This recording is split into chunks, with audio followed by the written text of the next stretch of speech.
Hi everyone, this is Neha. I hope you guys are doing well. So in this video, I'm going to be talking about the truth and remaining positive in understanding the truth. So let me get started. I'll start off with this statement. 3 things that cannot remain hidden: the sun, the moon, and the truth. It always comes out.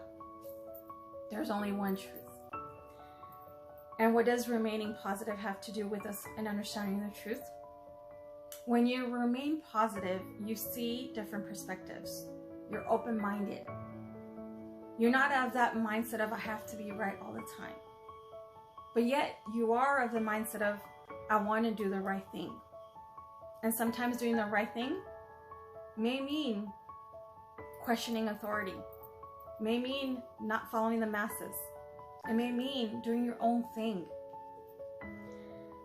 And that is why there was a huge disconnect of people when this whole thing happened, of people seeing through the lies and people following what they heard blindly. They probably didn't have that experience, that they needed to pay attention. They probably had this belief that they could trust people, that they couldn't question authority. These are programs and conditions that we have been brainwashed with since kids. The indoctrination, it starts within our personal environment, whether it is our family, our friends, the school system, our workplace. Some of us have been reprimanded for questioning our bosses. I get it. But that's how we grow. That's how we learn. That's how we become better. That's how we live in dharma. That's how we live in purpose. Living in purpose is not an end goal. It's a part of us being authentic to who we are. And that means being different than everybody else. And that may also mean that people may judge us. But that's okay. People will always judge us. And it's also up to us individually to not judge people because they're on their own path. And I found myself consistently these last couple of years trying to change my perspective, because there were people that I thought who are more wiser and more mature that could have seen through the lies that didn't. But I finally got myself to this point of it is what it is a couple of years ago, that maybe it wasn't their time. Maybe even me trying to plant a seed wasn't supposed to happen. Maybe they have to go through their own individual experiences. You cannot help people who don't know they need help.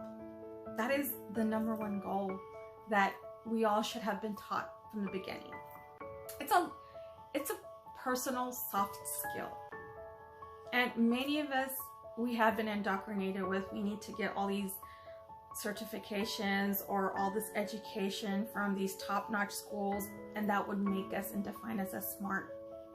Let me remind you, there's 2 types of smarts out there to survive in this world: book smart and street smart.